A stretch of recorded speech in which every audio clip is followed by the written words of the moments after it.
आज से लगभग 4 साल पहले 24 मार्च 2020 सबको वो दिन याद है, कोई भूल कैसे सकता है, क्योंकि बाजार थे लहूलुहान, एक तरफा गिरावट, एक तरफ पैसे जा रहे हैं, दूसरी तरफ जान का डर, कोविड का खतरा और दुनिया भर के बाजारों में बड़ा कोहराम। और अब जब भी उस समय की याद आती है तो लोग एकदम डर जाते हैं और बुरी बुरी चीज़ें ध्यान में आने लगती है। लेकिन कभी आपने ये सोचा है, जिस 24 मार्च 2020 को आप एक पनौती दिन की तरह मानते हैं, ये मानते हैं कि ऐसा ख़राब समय ज़िंदगी में कभी ना आए, बिल्कुल ना आए, ये बेहतर। लेकिन ये तो आपके और हमारे हाथ में है नहीं कि कभी ऐसा दिन ना आए, लेकिन अगर आ जाए तो क्या वाकई में ये पनौती वाला दिन है या फिर वेल्थ बनाने वाला दिन? क्योंकि अगर सोचिए, किसी ने 7,500 की निफ्टी पर 24 मार्च के आसपास उस समय हिम्मत करके अगर बाज़ार में पैसा लगाया हो तो आज 3 गुना तो सिर्फ इंडेक्स हो चुके हैं और स्टॉक्स तो कई गुना। और इसीलिए हमने शुरुआत की, एक नई पहल की है कि 24 मार्च 2020 को पनौती दिन के तौर पर न माने, वेल्थ क्रिएशन डे के तौर पर माने और वहाँ से कुछ सीखें। और इसीलिए ये पूरा हफ्ता हम वेल्थ क्रिएशन वीक के तौर पर मना रहे हैं। इस हफ्ते की शुरुआत हम करने जा रहे हैं एक खास सीरीज़ के साथ और उसका नाम है वेल्थ क्रिएटर्स से मिलिए। जी हाँ, इस कड़ी में आज सबसे पहले हम आपकी मुलाकात करवाने जा रहे हैं देश के जाने माने market expert, fund manager, Kotak Mahindra mutual fund के ग्रुप प्रेसिडेंट और एमडी नीलेश शाह साहब हमारे साथ हैं। नीलेश भाई, बहुत बहुत स्वागत है। धन्यवाद अनिल जी। सबसे पहले तो वो दिन याद है 24 मार्च 2020? याद है। क्या सबसे पहले क्या याद आती है उसको सोचकर? सो अनिल भाई, बाकी लोगों की तरह हम भी डरे हुए थे, मार्केट गिर रहे थे, जान माल का खतरा था, अपने निकट के परिवारजनों की सुरक्षा का जो दायित्व था और कंपनी भी चलानी थी। सडनली हम लोग सब वर्क फ्रॉम होम में आ गए थे जी। तो काफ़ी हद तक निराशा थी। बट मैं एक किस्सा कहना चाहूँगा। एक निवेशक है, ये मैंने अपने एक म्यूचुअल फंड डिस्ट्रीब्यूटर से सुना है। ओके। ये जो वृद्ध महिला है, तकरीबन 70-75 साल की उम्र की, उनके इनहेरिटेंस और खुद की सेविंग्स के तकरीबन 4 करोड़ रुपए डेट म्यूचुअल फंड्स एंड उस प्रकार के प्रोडक्ट्स में इन्वेस्टेड थे। ओके। जब ये करेक्शन आया, नॉट नेसेसरीली 24 मार्च को ही, बट उसके बाद भी उन्होंने अपने डिस्ट्रीब्यूटर को फ़ोन करके कहा कि बेटा मेरा सारा पैसा इक्विटी में शिफ्ट कर। क्या बात कर रहे हैं? 70-75 साल की महिला कह रही है? माता जी आप सही सोच रही है, रिस्क कितना है? बोला बेटा जान का भरोसा नहीं है, अब रिस्क नहीं लूंगी तो कब लूंगी। क्या बात है। मतलब उन्होंने रिस्क लिया, नॉट दैट कि बॉटम कैप्चर की, बट बॉटम के आसपास उन्होंने काफ़ी पैसा इक्विटी में शिफ्ट कर दिया। आज उन्होंने 75 साल में जितना कमाया और जितना पाया उससे प्रोबेबली 2 या 3 गुनी वेल्थ है।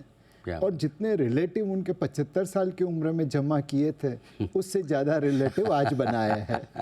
बिल्कुल, ये गजब चीज़ है और ये हिम्मत वाला काम है। लेकिन उस समय जो माहौल था, हिम्मत लाए तो कहाँ से? आप में कोई भी नहीं चाहेगा कि उस तरह के दिन फिर से देखने को मिले, लेकिन वो तो हमारे हाथ में है नहीं कि बाज़ार कब, कहाँ, कैसे और कितना गिरेगा। अगर फिर से लाइफ में किसी को ऐसा दिन, ऐसा समय देखने का मौका मिले तो लर्निंग्स क्या है 2020 की? एक जो लर्निंग मुझे 2008 के सामने 2020 में मिली, 2008 में भी इसी तरह गिर रहे थे और हमें लीमन ब्रदर्स क्या चीज़ है समझ नहीं आ रही थी। फ्राइडे को हम लीमन ब्रदर्स की इंडिया ओपनिंग पार्टी में गए थे। सीजे टावर्स में आलीशान ऑफिस थी एंड बहुत ही बढ़िया लंच था। और फिर मंडे सुबह पता चला कि ये तो उड़ गई। तो हम उतने ही मतलब अननॉलेजेबल थे या इग्नोरेंट थे जितना 2020 में कोविड के बारे में थे। करेक्ट। बट एक बहुत बड़ा फ़र्क जो 2008 और 20 में देखा, निवेशक हिम्मत वाले थे। 2008 में लोकल निवेशक रिडीम कर रहे थे, हम लोगों के पाँव पकड़ रहे थे कि मत बेचिए मत बेचिए।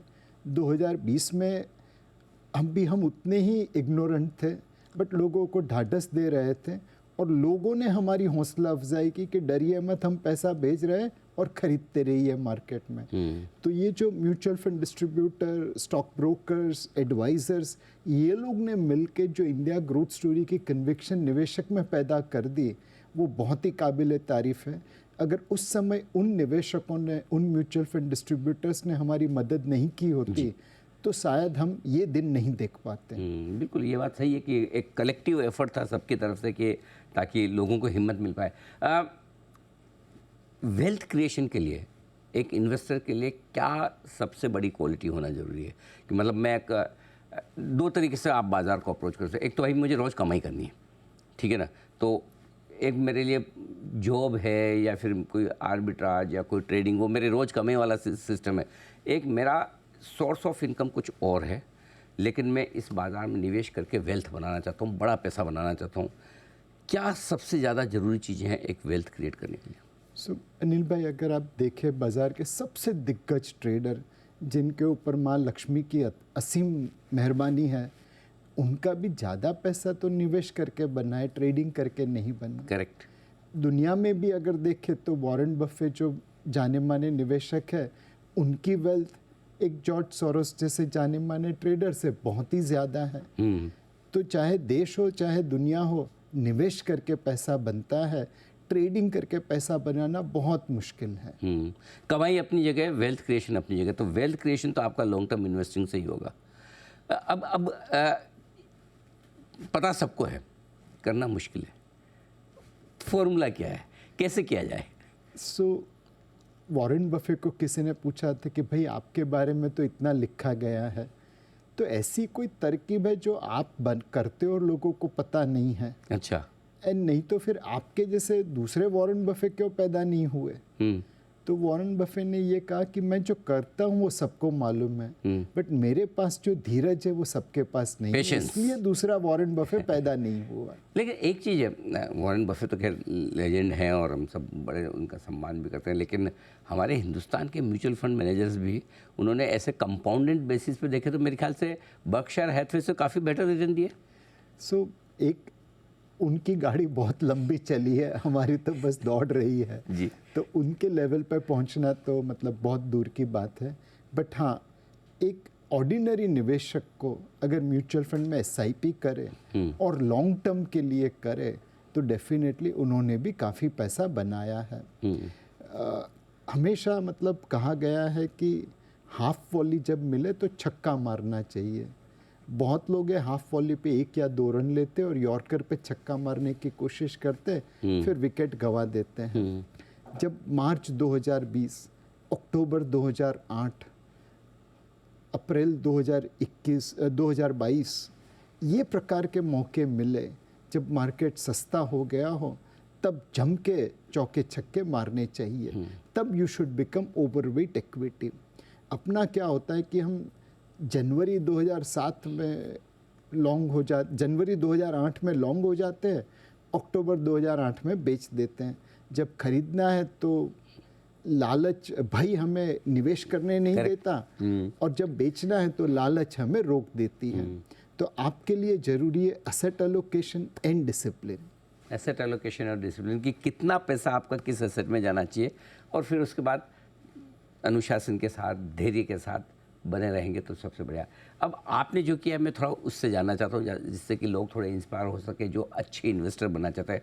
आप एक बड़े सक्सेसफुल फंड मैनेजर रहे हैं भी, और बड़ी वेल्थ आपने अपने निवेशकों के लिए बनाई है। पिछले 30 साल में आप ये काम कर ही रहे हैं।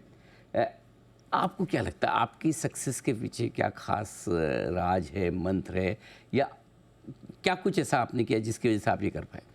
एक फंड मैनेजर के लिए एक अच्छी टीम होना बहुत ज़रूरी है। तो मैं बहुत नसीब वाला था कि चाहे टेम्पल्टन हो, ICICI प्रूडेंशियल हो, कोटक हो, मुझे बहुत अच्छी टीम मिली। उन्होंने मेहनत की तो हम लोग मिलके एक सक्सेसफुल रिटर्न दे सके अपने निवेशकों का। दूसरा अनिल जी, हमेशा विनम्रता रखना, हम्बलनेस रखना। कई बार अभिमान आ जाता है हमें कि अरे हम तो मार्केट के गुरु हैं, बट हमेशा देखा है जब जब अभिमान करने गए तो मार्केट बड़ी जोर से ज़मीन पे गिराता है, और इतनी बार अब गिर चुके हैं कि अब अभिमान लाना थोड़ा मुश्किल हो गया है। एंड विनम्रता आपको बहुत बड़ा फ़र्क करती है। आप हमेशा मार्केट को सही माने और अपनी जो भी पोजीशन है उसको बार बार तराशते रहे कि कहीं मैं गलत तो नहीं हूँ। इससे क्या होता है कि आप अगर गलत डायरेक्शन में हैं तो जल्दी से यू टर्न मार सकते हैं, आपका लॉस कम हो जाता है। और दूसरा, अगर आप सही डायरेक्शन में है तो आपको लंबे समय के लिए वहाँ पे रहने की गुंजाइश हो जाती है। तो हमेशा मार्केट को बड़ा मानिए, मार्केट का कोई गुरु नहीं है, हम सब मार्केट के शिष्य हैं, हमें हर रोज़ सीखना है। ये बात तो सही है आपके, और ये तो लाइफ लॉन्ग आपके लिए लर्निंग ग्राउंड है। और जिस दिन ये तो आपके तो खैर रोज़ काम नहीं पड़ा, हमारे तो रोज़ सुबह 8 बजे एग्ज़ाम में बैठता हूँ, 9:15 बजे से हमारा शुरू होता है टेस्ट, 3:30 बजे रिजल्ट आ जाता है कि आज सही बोला या गलत बोला।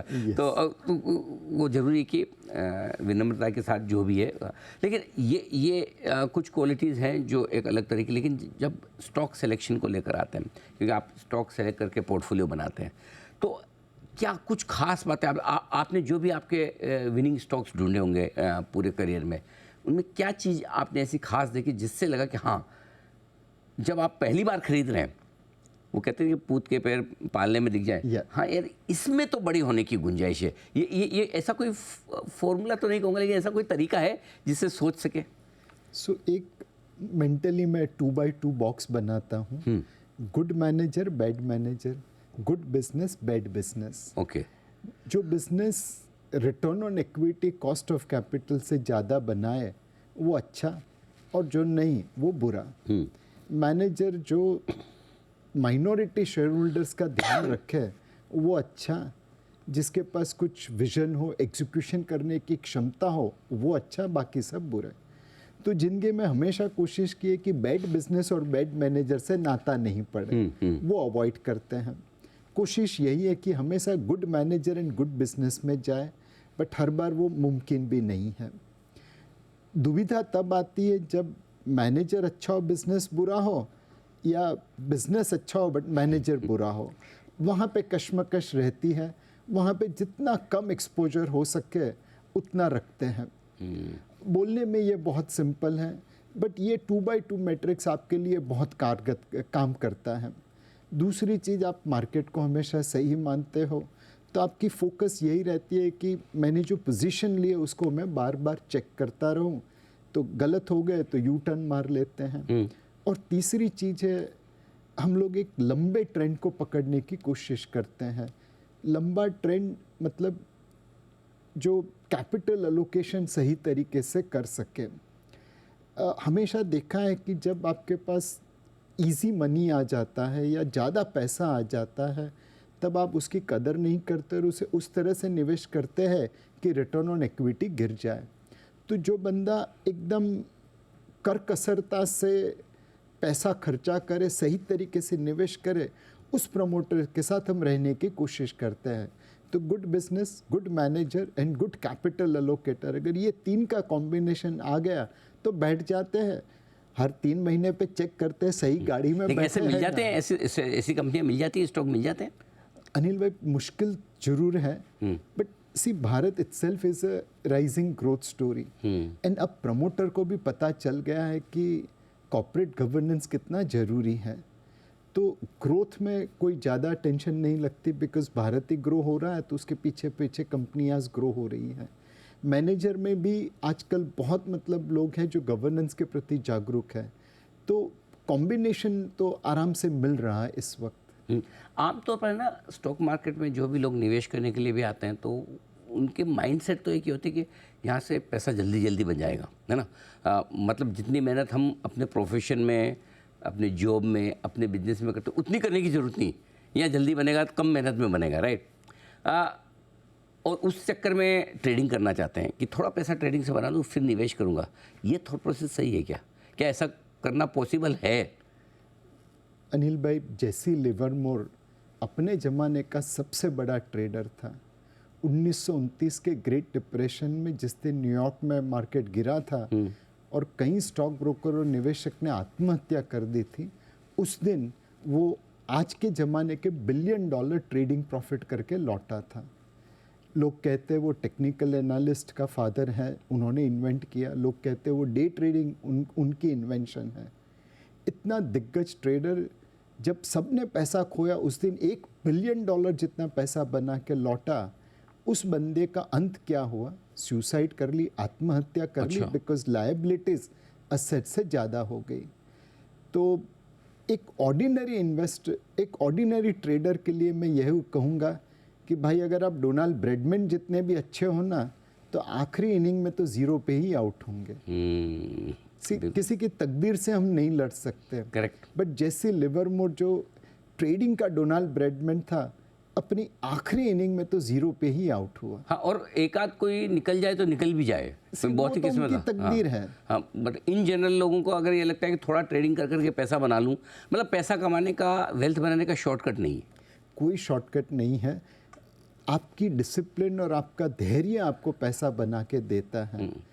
आप अगर जंप करते रहेंगे तो ज़्यादातर तो गाड़ी मिस ही कर जाएंगे। मार्च 2020 से जो रिकवरी शुरू हुई, इस पूरे प्रोसेस में आपकी पूरी इंडस्ट्री में कई सारे लाखों करोड़ों नए इन्वेस्टर्स आए, करोड़ डीमेट अकाउंट खुल रहे हैं,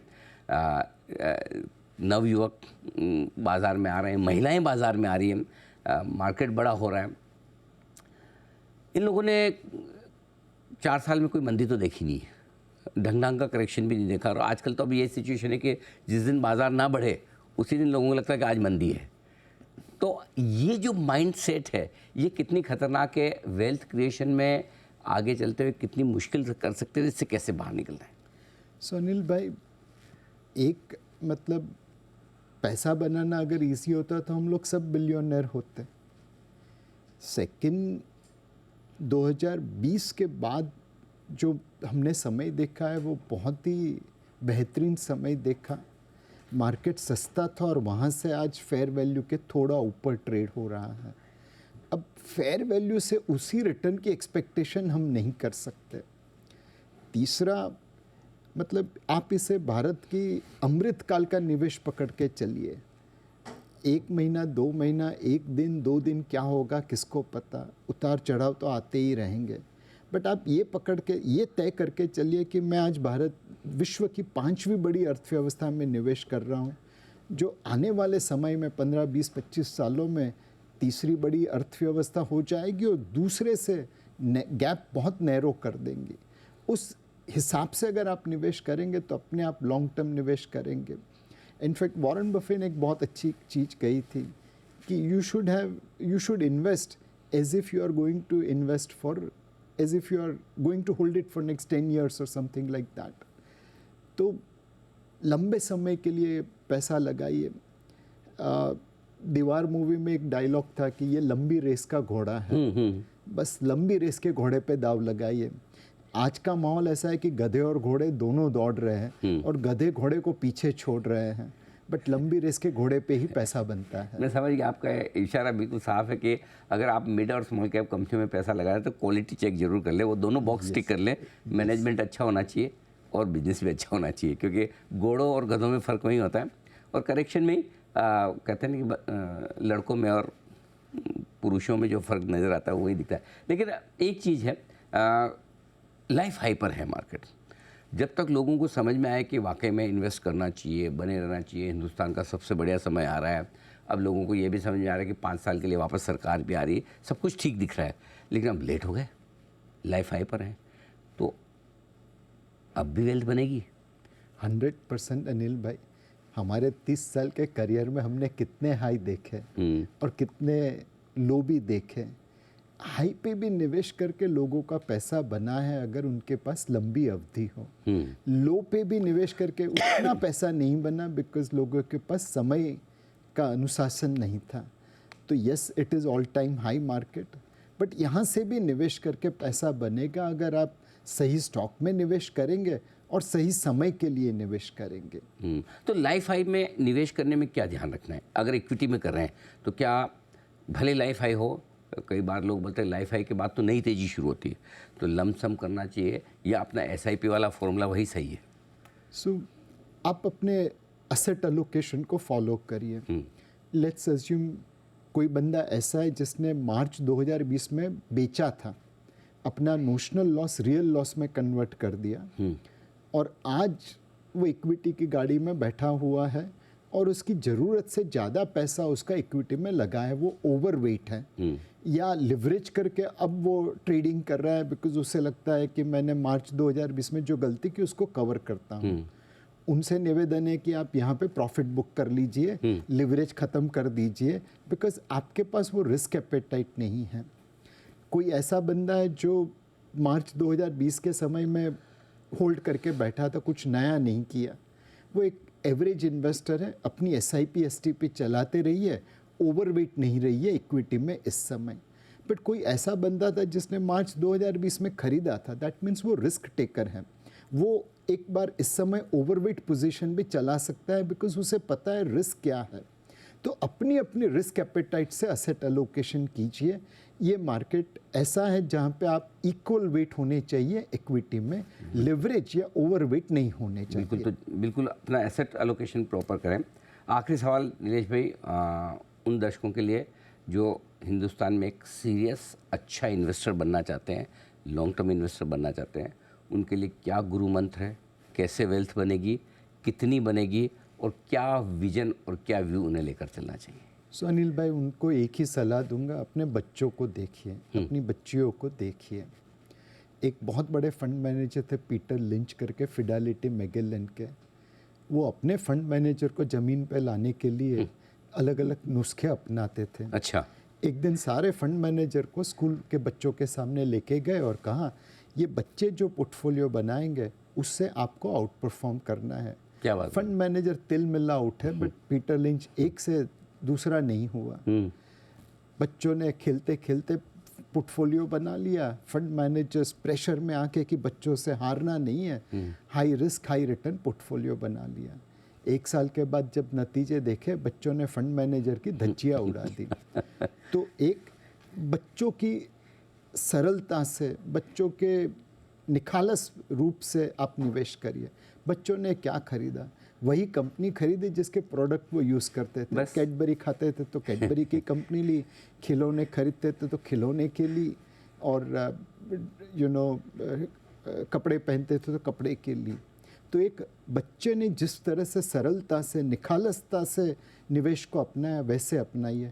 और दूसरा, अपने बच्चों और बच्चियों को देखिए, 20-25 साल बाद अगर वो आए आपके पास और कहे, पापा मम्मा आपने निवेश क्यों नहीं किया भारत के अमृतकाल में, आप उन्हें क्या जवाब देंगे?